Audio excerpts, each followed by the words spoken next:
Alors, toujours très intéressant de voir ce qui se passe dans le continent africain, un très beau continent, un continent peuplé d'hommes et de femmes bénis, qui regorge de sources intarissables d'or, de diamants, de lithium, de manganèse, de cobalt, et de sources intarissables d'hommes vrais, d'hommes forts, des bels hommes, des belles femmes. Enfin, soit. Aujourd'hui, on va parler d'un sujet très intéressant. J'espère que vous allez bien. C'est toujours dans la bonne humeur. Zach Mwikassa, fondateur de Mwikassa. On a un discours ici très intéressant qu'on a redécouvert encore une fois. Très, très intéressant. Je voudrais que vous fassiez vos commentaires pour que l'on puisse faire la lecture ensemble et puis tirer des conclusions. On va suivre cette vidéo très rapidement pour comprendre un peu le contexte dans lequel il s'agit. Président de la transition, chef de l'État. Recevez les salutations fraternelles du peuple et du gouvernement du Burkina Faso. Au nom du peuple burkinabé, je m'incline respectueusement sur la mémoire des grands leaders dans le monde qui ont fait rêver et espérer d'une société humaine juste et équitable à travers leur engagement, détermination et esprit de sacrifice. Je cite notamment Fidel Castro de Cuba, Patrice Émeric Lumumba du Congo, Modibo Keïta du Mali, Ruben Unyobé et Félix Moumié du Cameroun, Sylvanus Olympio du Togo, Che Guevara de l'Argentine, Martin Luther King et Malcolm X des États-Unis d'Amérique, Nelson Mandela de l'Afrique du Sud, Jomo Kenyatta du Kenya, Amical Cabral de la Guinée-Bissau et des îles Cap-Vert, Marianne Ngouabi du Congo-Brazzaville, le capitaine Noël Isidore Thomas Sankara du Burkina Faso, etc. Ces leaders ont été, pour la plupart, exécutés de façon violente et d'autres assassinés à travers le feu des prisons et des empoisonnements. Leur seul crime a été pour chacun d'eux l'incarnation des rêves, des ambitions, de l'espoir des peuples meurtris, violés, violentés et pillés. Monsieur le Président, ma présence à cette tribune honorable des Nations Unies, au nom du Burkina Faso, pays des hommes intègres, n'est pas pour ériger des murs de lamentation. Je ne suis non plus pas là pour vous livrer un discours de convenance, mais j'ai été plutôt mandaté en sacrifice pour vous dire que le mensonge d'État, l'hypocrisie diplomatique, la boulimie du pouvoir, la recherche effrénée du gain, l'esprit démoniaque de domination et d'exploitation de l'homme par l'homme sont les vrais plaies qui gangrènent notre vivre ensemble et font courir toute la société à sa perte, y compris donc notre organisation, l'ONU. Chaque année, les discours pleuvent au même titre que les promesses et engagements. Les preuves de la dissonance entre les discours et les faits sur ces questions de principes contenus dans la charte de l'ONU, dont la justice, l'égalité, la dignité, l'intégrité, le droit à l'autodétermination, la souveraineté des États, l'inviolabilité du territoire et le respect du droit international sont ce qui se passe en Libye, dans le Sahel précisément sur le Niger et sur la crise entre la Russie et l'Ukraine. D'abord, en Libye, suite à cette catastrophe diluvienne, des milliers de voix ont été fauchées, des milliers de vies donc ont été fauchées, pour badigeonner nos consciences de tranquillité transparente. Chaque nation se précipite pour présenter sa compassion, sa solidarité. C'est certes pour donner l'impression que nous vivons en société et que nous défendons des valeurs. L'honnêteté intellectuelle le recommande et l'histoire des consciences nous reflète que nous devons présenter nos sincères excuses au peuple libyen pour avoir été, collectivement et individuellement, par passivité condamnable ou par complicité active et inacceptable, aux côtés des bourreaux qui ont été la première catastrophe anthropique en Libye. C'est cette catastrophe qui a mis la Libye à genoux en la saccageant et tuant son guide avant que les eaux de déluge ne viennent l'endeuiller davantage. Et malheureusement, à la tête de cette catastrophe humaine était l'ONU sous la résolution 1970 et le silence coupable, voire la complicité de la CEDEAO et de l'Union africaine. Cette macabre intervention, avec la France de Nicolas Sarkozy en tête, a liquidé le guide libyen, le colonel Muammar Kadhafi, le 20 octobre 2011.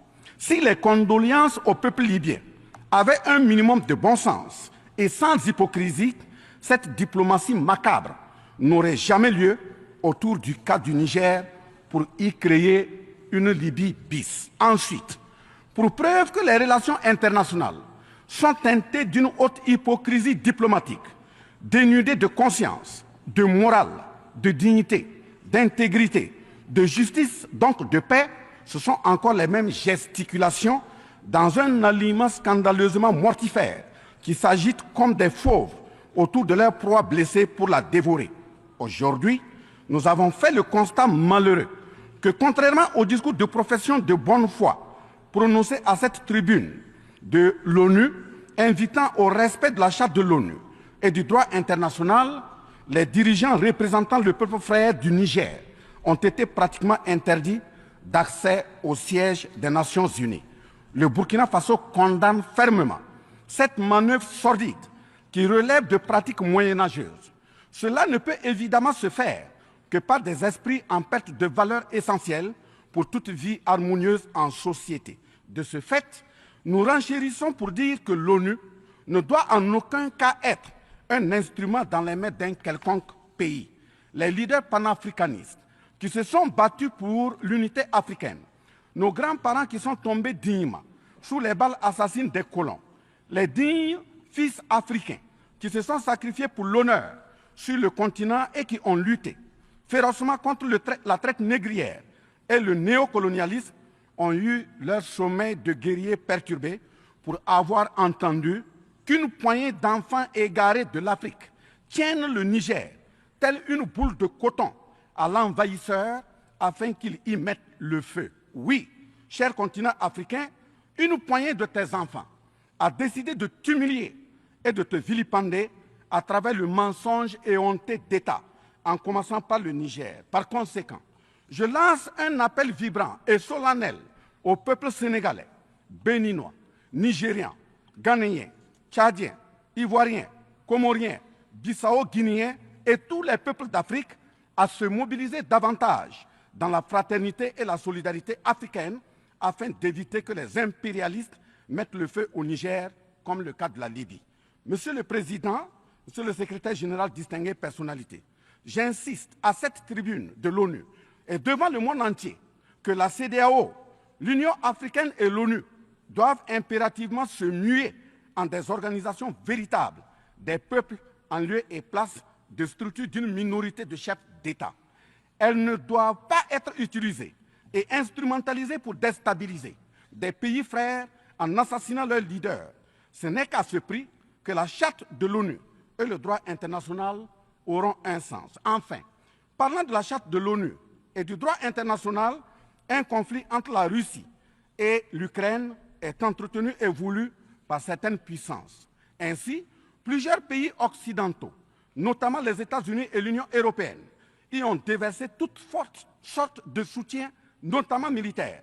Les populations civiles ukrainiennes, engagées comme volontaires, dont certains pilotent même des chars, sont félicités et traités de patriotes. Le Mali, le Niger et le Burkina Faso font face à une guerre qui leur a été imposée par l'impérialisme sous le couvert de terroristes de tout acabit, sémant terreur et désolation.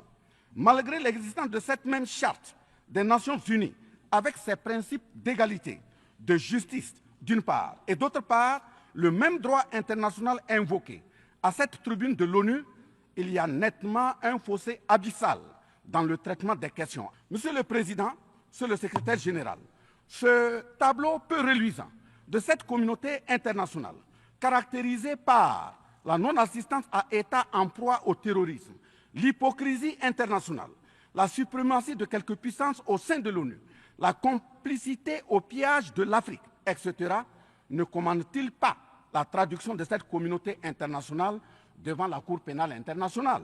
En un mot, notre sécurité sera assurée par nous-mêmes en priorité et non par quelqu'un d'autre. Sur la question de la présence de Wagner au Burkina Faso, chantée par une certaine presse téléguidée depuis l'Élysée, je répondrai ceci. Oui, Monsieur le Président, c'est nous les Wagner du Burkina Faso. Oui, ces braves forces de défense et de sécurité et volontaires pour la défense de la patrie sont les Wagner du Burkina Faso. Par conséquent, du haut de cette tribune de l'ONU, je magnifie le sacrifice de tout patriote au nom de l'intérêt national. Je salue vivement la mémoire de tous ceux qui sont tombés les armes à la main et magnifie le courage et l'intégrité de ceux qui sont toujours en vie et foncent inexorablement et de façon sacrificielle vers la victoire de notre peuple et la sauvegarde de notre patrie. Au lieu de nous aider à arrêter cette saignée humaine, ce sont des accusations fallacieuses, des mensonges éhontés d'État, englobés dans une diplomatie d'hypocrisie et des menaces voilées pour nous indiquer des partenaires à fréquenter et des conduites à tenir. Nous disons non. Au nom de la même charte des Nations Unies et du droit international que vous évoquez tous et toutes ici à cette tribune, les peuples africains en général et sahéliens en particulier sont résolument engagés à assumer absolument et pleinement leur émancipation totale pour un progrès social véritable. Ainsi, le Burkina Faso liera de façon souveraine ses partenariats avec qui il veut et achètera ses moyens de défense avec qui il veut. Qu'un pays s'appelle Russie, Iran, Turquie, Azerbaïdjan, Cuba, Nicaragua, Corée du Nord, le Burkina Faso y achètera et y vendra librement ses produits sans intermédiaire, encore moins une autorisation de qui que ce soit. Et cela advienne que pourra.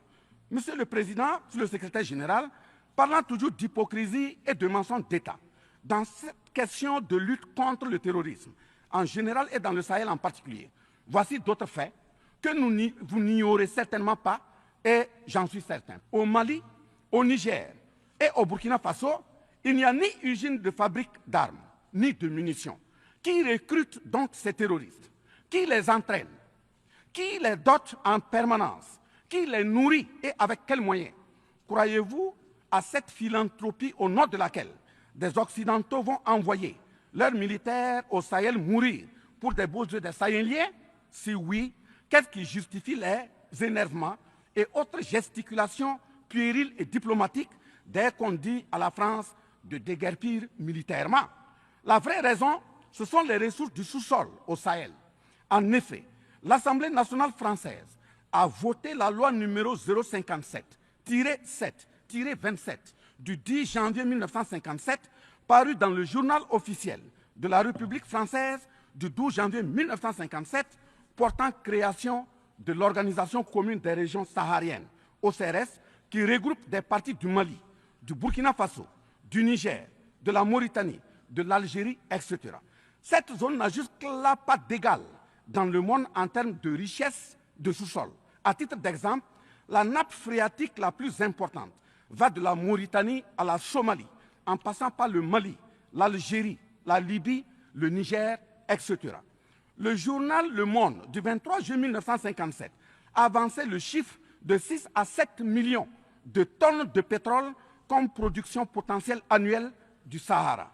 En plus de ces ressources naturelles, nous avons l'uranium, l'or, le cobalt, le zinc, le diamant, le lithium, le cuivre, etc. Si vous, les Occidentaux, vous aimez tant les Sahéliens pour y amener vos militaires, mourir au nom de la démocratie, de la liberté, des droits humains et de la paix, pourquoi tout le continent africain, qui compte 1,3 milliard d'habitants, dont le deuxième continent le plus peuplé, avec 30 415 873 km² et 54 États, n'a aucun siège permanent au sein du Conseil de sécurité avec un droit de veto? N'est-ce pas là, au-delà d'un crime d'État, un crime onusien? Donc, halte aux mentions diplomatiques grossières consistant à dire que ces puissances impérialistes viennent au Sahel pour défendre la démocratie et des droits humains. Certes que l'Occident a violenté, volé et violé l'Afrique. Quelle est notre part de responsabilité en tant que dirigeants africains? N'est-ce pas nous, dirigeants africains, qui prêtons le flanc pour qu'on nous piétine? En effet, nous avons abandonné notre identité pour ne rien être. Nos noms ont disparu pour faire place à d'autres noms importés et qui ne collent pas à nos réalités. Il nous faut reconquérir notre culture. Nous avons singé en copiant l'Occident, en monogamie. Voilà qu'aujourd'hui, on veut nous faire croire que des contre-valeurs, des attitudes contre la nature relèvent du ressort de la liberté. Il ne sera pas question d'homosexualité en Afrique, je le répète. Il ne sera pas question d'homosexualité chez nous.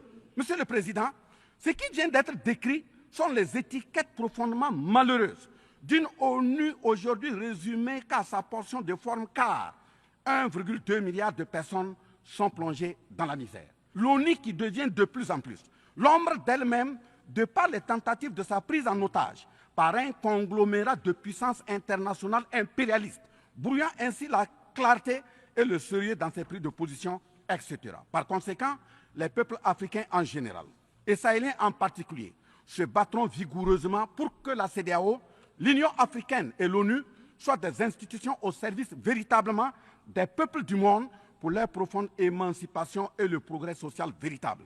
Parce que ce sont les manquements de ces organisations, leur manque de sincérité, leurs décisions clientélistes et à géométrie variable, la couverture des tripatouillages constitutionnels, avec leur lot de crimes, la promotion de la mauvaise gouvernance, le pillage, la désorganisation sociale et la corruption qui conduisent immanquablement au coup d'État, qui ne sont donc que des conséquences. Traitons donc les causes et les conséquences disparaîtront d'elles-mêmes.